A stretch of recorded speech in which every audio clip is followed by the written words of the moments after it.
देखिए, इस video lecture में हम लोग ईथर का सेकेंड प्रिपरेशन मेथड डिस्कस करने वाले हैं, जो कि है फ्रॉम अल्काइल हैलाइड। ठीक है, तो सवाल है कि हम लोग अल्काइल हैलाइड से ईथर कैसे बना सकते हैं। तो यहाँ आप देख सकते हैं, यहाँ लिखा हुआ है from alkyl halide ether can be prepared by following two methods. Meaning कि आप अल्काइल हैलाइड को ईथर में दो तरीकों से कन्वर्ट कर सकते हैं। ठीक है, तो अल्काइल हैलाइड से ईथर बनाने का जो पहला मेथड है, ठीक है, वो है by the treatment with by the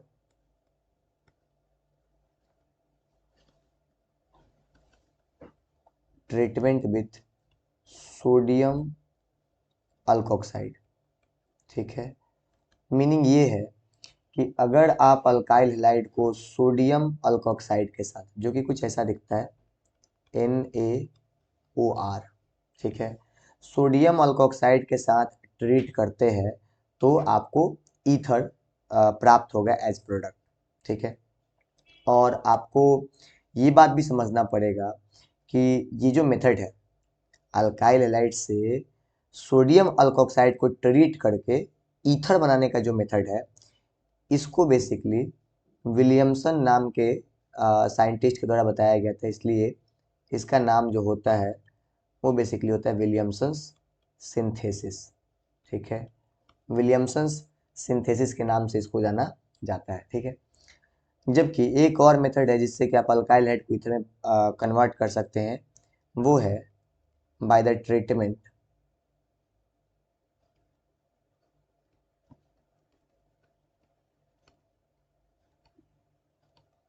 by the treatment with dry एजिट्यू। ठीक है, by the treatment with dry AG2। ठीक है, दो मेथड तो हम लोग को पढ़ने हैं, लेकिन अकॉर्डिंग टू अगर NCERT बात करें हम लोगों को, ठीक है, अकॉर्डिंग टू NCERT बात करें तो हम लोगों को एक ये जो आपको पहला मेथड यहाँ पे दिख रहा है विलियमसन्स सिंथेसिस, इसको ही डिस्कस करना है। ठीक है, तो चलिए शुरू करते हैं।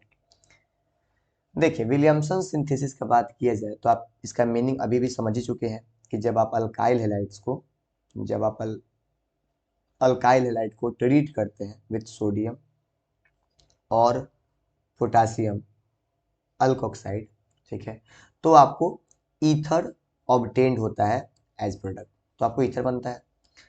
और बेसिकली इसी रिएक्शंस को हम लोग क्या बोलते हैं, इसी रिएक्शन को हम लोग बोलते हैं विलियमसन सिंथेसिस ऑफ ईथर।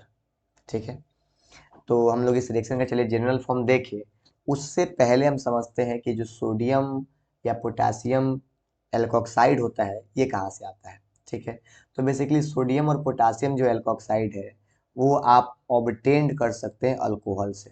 ठीक है, हम लोग ले अगर यहाँ से ROH अल्कोहल, और इस अल्कोहल का अगर हम ट्रीटमेंट करें बेसिकली सोडियम मेटल के साथ में, ठीक है, सोडियम मेटल के साथ में, तो आपको यहाँ पे प्रोडक्ट मिलेगा, यहाँ से आपको प्रोडक्ट मिल जाएगा, यहाँ से RO-, और यहाँ आपको मिलता है Na+। ठीक है, हम यहाँ पे दो सोडियम लेंगे तो हमको यहाँ पे मिलेगा दो सोडियम एल्कोक्साइड। ठीक है, और बेसिकली आपको यहाँ से इवॉल्व होता है हाइड्रोजन गैस। तो कहने का मतलब यहाँ पे जो बना NaOR यही है, और इसे ही सोडियम अल्कोक्साइड कहा जाता है। ठीक है, अब यदि हम सोडियम एल्कोक्साइड को ट्रीट करें किसके साथ में, अल्काइल हैलाइड के साथ में, तो आप लोग जानते हैं कि हम लोग अल्काइल हैलाइड को रिप्रेजेंट करते हैं RX के साथ, यानी RX जो है वो है आपको अल्काइल हैलाइड। इसका हम लोगों ने ट्रीटमेंट शुरू किया किसके साथ में, NaOR। ठीक है, NaOR, तो आप यहाँ पे देख सकते हैं कि जो प्रोडक्ट बनता है कुछ इस तरीके से बनता है। यहाँ पे हम इसको R डैश मान लेते हैं, मतलब ये कुछ अलग सा अल्काइल ग्रुप भी तो हो सकता है ना, तो हम लोग अल्काइल हैलाइड में जो अल्काइल ग्रुप है उसको हम कोई अलग अल्काइल ग्रुप मान के चलते हैं, तो हमने उसको R डैश से रिप्रेजेंट करा, और सोडियम एल्कोक्साइड में जो अल्काइल ग्रुप है उसको हम लोग R मान रहे हैं, ठीक है। अब होता ये है कि आप यहाँ पे देख सकते हैं हेलोजन प्रेजेंट है, तो हेलोजन एक मोर इलेक्ट्रोनेगेटिव एलिमेंट है, तो यहाँ से वो अल्काइल हैलाइड में हेलोजन इलेक्ट्रॉन खींचेगा तो उस पर पार्शियल नेगेटिव आएगा, और हेलोजन से जुड़ा हुआ जो कार्बन होगा उस पर डेवलप होगा पार्शियल पॉजिटिव चार्ज, यानी कि वहाँ पे एक तरीके से इलेक्ट्रॉन की डेफिशिएंसी हो जाएगी। उस इलेक्ट्रॉन की डेफिशिएंसी को देखते हुए आपको ये सोडियम एल्कोक्साइड का ये जो OR माइनस है यहाँ पे न्यूक्लियोफिलिक अटैक करेगा, जिससे कि हेलोजन यहाँ से सब्सटीट्यूट हो जाएगा, तो आपको प्रोडक्ट मिलेगा, यहाँ से देख सकते हैं R-O और यहाँ पे आपको R कुछ इस तरीके से। साथ में आप देख सकते हैं जो हेलोजन है यहाँ पे X माइनस के फॉर्म में रिमूव होगा, जो कि Na प्लस के साथ जुड़ के बना लेगा आपको NaX, तो यहाँ जो बना वो आपको क्या है, ईथर, ठीक है। ये आपको क्या है, ईथर है। इंटरेस्टिंग बात ये है कि जो ईथर आप यहाँ पे देख पा रहे हैं ये सिमेट्रिकल, ध्यान रखना है, सिमेट्रिकल भी हो सकता है एंड अनसिमेट्रिकल, ठीक है। एंड से अच्छा हम लोग और लगाए, सिमेट्रिकल हो सकता है, और ये बेसिकली आपको unsymmetrical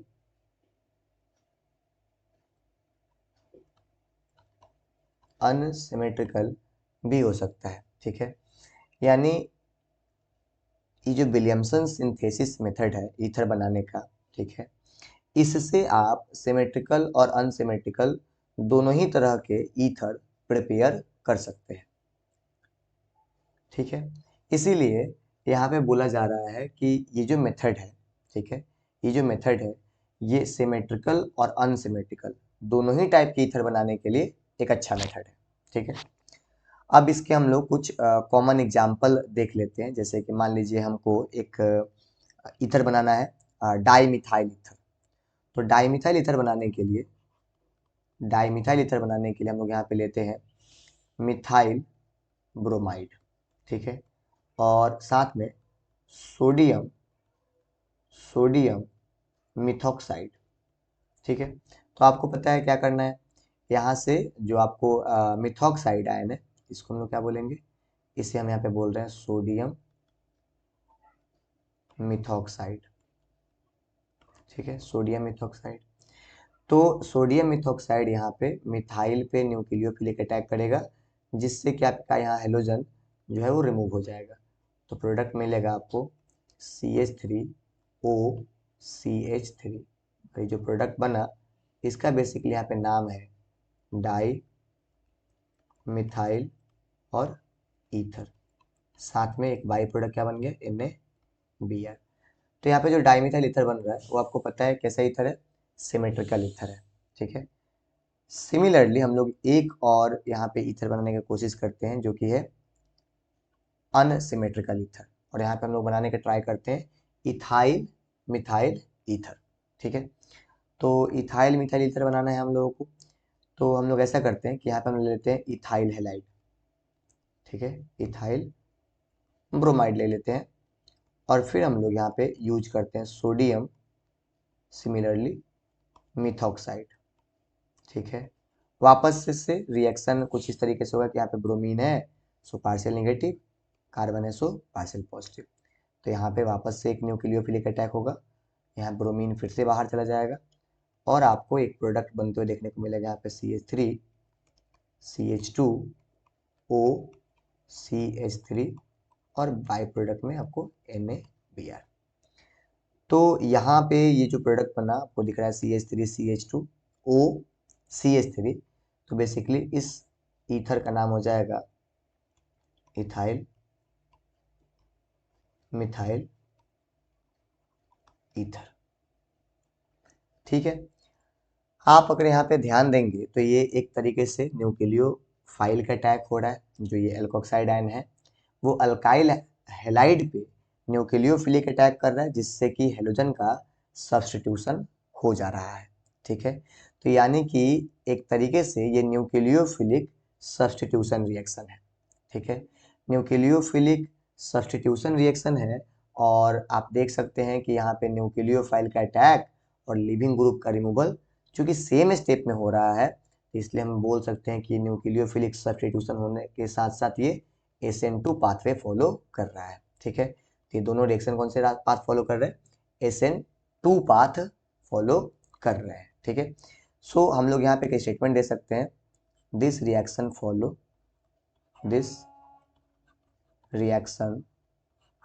follows SN2 pathway, SN2 pathway. ठीक है, अब हम लोग ये बात जानते हैं कि जो SN2 रिएक्शंस होते हैं उसमें पार्टिसिपेट करने वाले जो रिएक्टेंट्स होते हैं वो सिंपलर होने चाहिए, लाइक कि 1 डिग्री होने चाहिए या मिथाइलिक हैलाइड होने चाहिए, तो वो बेहतर यील्डिंग दे पाते हैं, बेहतर तरीके से प्रोडक्ट बना पाते हैं। ठीक है, तो अगर हम बात करें कि अल्काइल हैलाइड का SN2 रिएक्टिविटी क्या रहेगा, तो आप यहाँ पे समझ सकते हैं कि जो मिथाइल हैलाइड्स होंगे और जो 1 डिग्री अल्काइल हैलाइड्स होंगे वो बेहतर यील्डिंग दे पाएंगे, बेहतर तरीके से प्रोडक्ट फॉर्म कर पाएंगे, क्योंकि अगर हम बात करें तो यहाँ पे स्टेरिक हिंड्रेंस, ठीक है, due to less steric crowding. ठीक है, यहाँ पे भीड़ भाड़ बहुत कम है, सो आसानी से न्यूक्लियोफाइल का बैक साइड अटैक हो पाएगा और आप आसानी से प्रोडक्ट ऑब्टेन कर पाएंगे। लेकिन इन केस ऑफ 2 डिग्री और 3 डिग्री अल्काइल हैलाइड क्या होता है, यहाँ पे स्टेरिक हिंड्रेंस ज़्यादा होता है due to more steric crowding, due to more steric crowding. आपको यहाँ पे न्यूक्लियोफाइल का जो बैक साइड अटैक है, ठीक है, वो देखने को नहीं मिल पाता, वो न्यूक्लियोफाइल का अटैक आसान नहीं होता। तो ऐसे केस में 3 डिग्री अल्काइल हैलाइड और 2 degree alkyl halide SN2 reactions में बेहतर यील्डिंग नहीं दे पाते, इसलिए इनकी रिएक्टिविटी जो होती है वो कम होती है। ठीक है, तो अब यहाँ से जो विलियमसन सिंथेसिस आपने अभी भी पढ़ा है रिएक्शन, इसके यहाँ पे बनते हैं कुछ लिमिटेशंस। ठीक है, इस रिएक्शन का एक लिमिटेशन भी बन जाता है। अब ये लिमिटेशन क्या है, तो आपको याद रखना है कि इस रिएक्शन में, ठीक है, जो अल्काइल हैलाइड यूज किए जा सकते हैं वो या तो मिथाइलिक होंगे या तो 1 डिग्री होंगे। आप यहाँ पे 2 डिग्री और 3 डिग्री अल्काइल हैलाइड यूज करेंगे तो आपको ईथर एज अ प्रोडक्ट प्राप्त नहीं होगा। ठीक है, तो इसी स्टेटमेंट को हम लोग यहाँ पे लिख सकते हैं, the alkyl halide used in this reaction should be methylic halide और प्राइमरी अल्काइल हैलाइड। ठीक है, ये समझना है कि आपको इस रिएक्शन में इस रिएक्शंस में विलियमसन सिंथेसिस में या तो आप अल्काइल हैलाइड यूज कर सकते, अल्काइल हैलाइड के जगह पे या तो आप मिथाइल हैलाइड यूज कर सकते हैं या 1 डिग्री अल्काइल हैलाइड यूज कर सकते हैं। ठीक है, यह ध्यान रखना है। आगे बढ़ा जाए तो यदि आप सेकेंडरी या टर्शियरी अल्काइल हैलाइड यूज करते हैं तो ये पाया गया कि सब्स्टिट्यूशन तो हो नहीं पाएगा, क्योंकि सेकेंडरी और टर्शियरी अल्काइल हैलाइड में स्टेरिक हिंड्रेंस, स्टेरिक क्राउडिंग जो है बहुत ज़्यादा है, तो न्यूक्लियोफाइल आसानी से अटैक नहीं कर पाता। तो ऐसे केस में जो आपका सोडियम एल्कोक्साइड होता है, वो ऐसे केस में सब्स्टिट्यूशन तो करवा नहीं पाता, तो ऐसे केस में वो एलिमिनेशन करवाने लग जाता है। ठीक है, तो इसलिए बोला गया कि अगर सेकेंडरी और टर्शियरी अल्काइल हैलाइड अगर आप यूज करते हैं तो एलिमिनेशन कॉम्पीट करता है ओवर सब्स्टिट्यूशन। ठीक है, क्योंकि सोडियम एल्कोक्साइड ना सिर्फ एक अच्छा न्यूक्लियोफाइल है बल्कि एक स्ट्रॉन्ग बेस भी है। ठीक है, तो यानी आपको ये बात याद रखना है, बिकॉज अगर हम बात करें यहाँ पे ऐसा क्यों हो पा रहा, बिकॉज सोडियम एल्कोक्साइड NaOR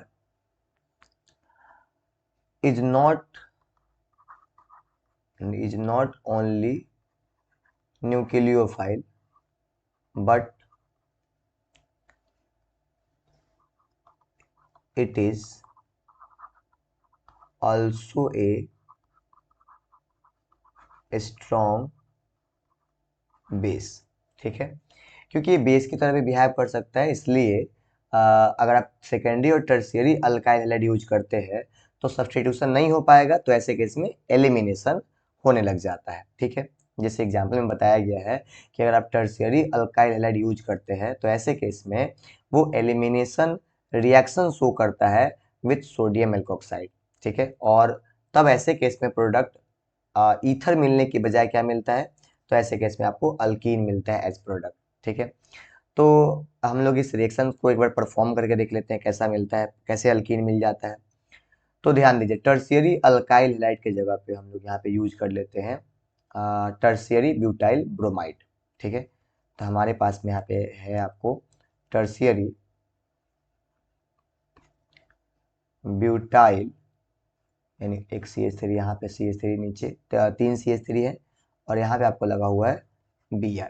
ठीक है, तो ये टर्शियरी ब्यूटाइल ब्रोमाइड, और साथ में हम लोग सोडियम जो एल्कोक्साइड है उसकी जगह पे यूज कर लेते हैं सोडियम मिथॉक्साइड। ठीक है, सोडियम मिथॉक्साइड यानी NaOCH3। तो ऐसे केस में यहाँ पे न्यूक्लियोफिलिक अटैक तो पॉसिबल है नहीं, तो ऐसे केस में ये जो आपको OCH3 दिख रहा है, जो अल्कोक्साइड दिख रहा है, वो यहाँ पे एक्ट करेगा, एक्ट एज बेस। ठीक है, और बेस का जहाँ तक सवाल है, आपको पता है कि बेस क्या करते हैं, तो बेस एक्सेप्ट करते हैं H+, accept H+ from beta carbon. ठीक है, तो ये बीटा कार्बन से H+ एक्सेप्ट कर सकते हैं। तो आप जानते हैं कि यहाँ पे हेलोजन जो है Br, ठीक है, हेलोजन या कोई भी फंक्शनल ग्रुप जिस कार्बन से जुड़ा होता है उसे हम बोलते हैं अल्फा, और अल्फा से जुड़े हुए कार्बन को हम बोलते हैं बीटा। तो ऐसे केस में ये बीटा कार्बन है, और बीटा कार्बन से जुड़े हुए हाइड्रोजन को हम लोग बोलते हैं बीटा हाइड्रोजन। तो ये जो आपको एल्कोक्साइड है जो कि एक बेस की तरह बिहेव कर रहा है, यहाँ से H को एक्सेप्ट करना चाहेगा। जैसे ही वो H को अटैक करेगा, ध्यान देना है, H को अटैक करने के साथ ही आपका ये जो बॉन्ड है, जो कि H हट रहा है, तो ये बॉन्ड रिलीज होगा, और ऐसे केस में ये बॉन्ड इधर घूमेगा। ठीक है, जब ये बॉन्ड इधर घूमता है तो ऐसे केस में जो कार्बन है, जो कि सेंटर पे आपको दिख रहा है अल्फा कार्बन, ये अल्फा कार्बन यहाँ से हेलोजन वाला जो बॉन्ड है उसको रिमूव कर देता है हेलोजन को। ठीक है, तो ध्यान देना है। तो ऐसे केस में प्रोडक्ट क्या मिलेंगे, ऐसे केस में अगर आप प्रोडक्ट कंसीडर करें क्या मिलेंगे, तो ध्यान देना है, यहाँ आपको बनेगा CH3। ठीक है, CH3, यहाँ आपको C है, साथ में आप देखेंगे ऊपर तो यहाँ पे डबल बॉन्ड आ जाने वाला है, और फिर यहाँ पे रहेगा CH2, यहाँ मिल गया आपको CH3, साथ में आपको मिल जाएगा CH3O और H, यानी कि एक अल्कोहल का मॉलिक्यूल यहाँ पे मिलेगा CH3OH, और साथ में आपको एक और बाई प्रोडक्ट मिलेगा NaBr। तो आप देख सकते हैं यहाँ पे जो प्रोडक्ट बना वो एक तरीके से एल्कीन बना। तो आप सिंपली समझ गए होंगे कि सब्स्टिट्यूशन अगर नहीं होता है तो इन केस एलिमिनेशन कैसे परफॉर्म होता है। ठीक है, तो यहाँ से बेसिकली हम लोग कंक्लूजन ये निकाल पाते हैं कि अगर कभी भी आपको अनसिमेट्रिकल, ठीक है, कभी भी आपको अनसिमेट्रिकल ईथर बनाना हो, ठीक है, तो आपको प्रॉपरली अल्काइल हैलाइड और सोडियम एल्कोक्साइड का चुनाव करना पड़ेगा। ठीक है, कभी भी अनसिमेट्रिकल ईथर बनाना हो तो, जैसे एग्जांपल के तौर पे for the preparation of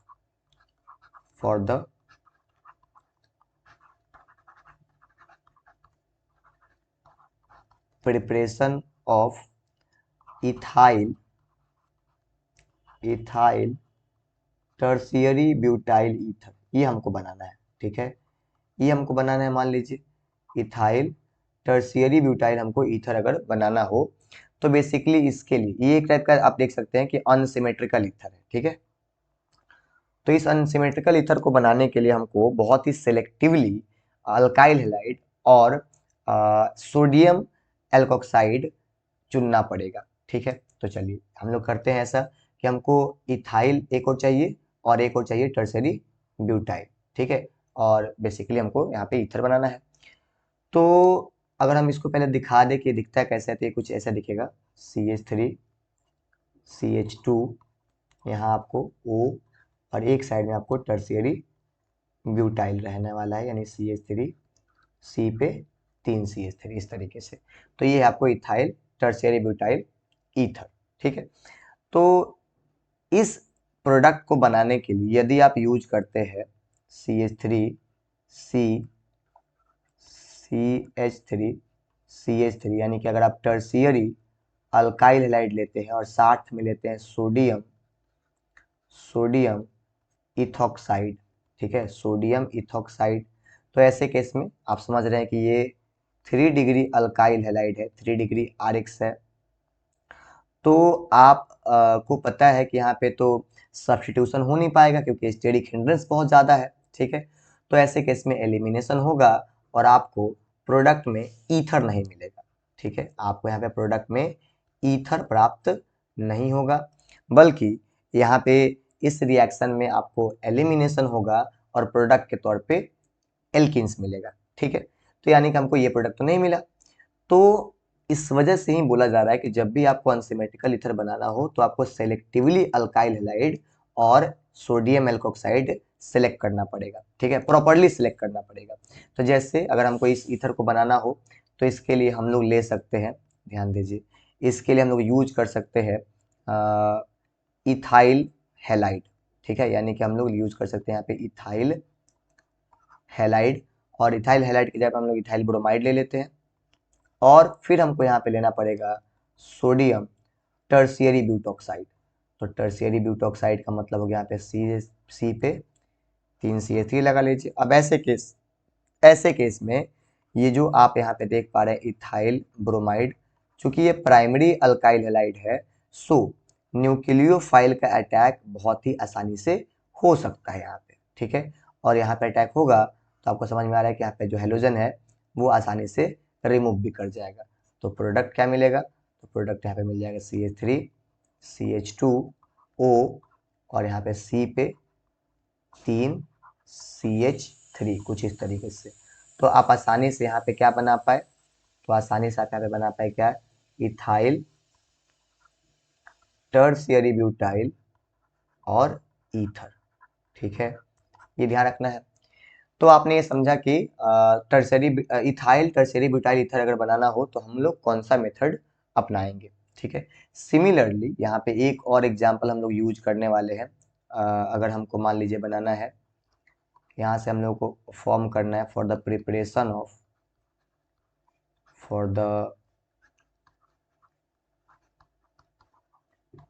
preparation of methyl phenyl ether. ठीक है, मिथाइल फिनाइल ईथर, ये हमको फॉर्म करना है। तो आप जानते हैं कि methyl phenyl ether basically anisole को कहा जाता है। ठीक है, मिथाइल फिनाइल ईथर बोले तो एनिसॉल है। तो अगर हम एनिसॉल प्रिपेयर करना चाहते हैं, जो कि कुछ इस तरीके से दिखेगा, यहाँ पे हो गया आपको बेंजीन रिंग, फिनाइल रिंग, और यहाँ पे O है और यहाँ पे CH3 है। तो अगर हम इस प्रोडक्ट को बनाने जाए और अगर आप मेथड यूज करते हैं, ये भी एक अनसिमेट्रिकल ईथर है, तो इसके लिए भी आपको प्रॉपरली अल्काइल हैलाइड और सोडियम एल्कोक्साइड सेलेक्ट करने पड़ेंगे। ठीक है, अगर आप कुछ इस तरीके से सेलेक्ट करते हैं कि आप फिनाइल के जगह, फिनाइल के लिए आप यहाँ पे यूज कर लेते हैं बेसिकली फिनाइल फिनाइल के लिए अगर आप यूज कर ले यहाँ से अराइल हैलाइड, जैसे हम लोग यहाँ पे अराइल ब्रोमाइड ले लेते हैं, और मिथाइल के लिए आप यूज कर लेते हैं सोडियम मिथॉक्साइड। तो आपको पता है कि यहाँ पे अटैक, न्यूक्लियोफाइल का अटैक जो होता है बेंजीन रिंग पे, वो पॉसिबल नहीं हो पाता। ये अटैक नहीं हो पाता क्योंकि आपको पता है बेंजीन रिंग में पाई बॉन्ड होते हैं और वो पाई इलेक्ट्रॉन की वजह से यहाँ पे न्यूक्लियोफाइल अटैक नहीं कर पाता। और अगर अटैक कर भी पाए तो आपको पता है कि यहाँ पे कार्बन और ब्रोमीन के बीच में रेजोनेंस की वजह से पार्शियल डबल बॉन्ड कैरेक्टर है, तो ये बॉन्ड जो ब्रोमीन का है वो आसानी से रिमूव भी नहीं हो पाएगा।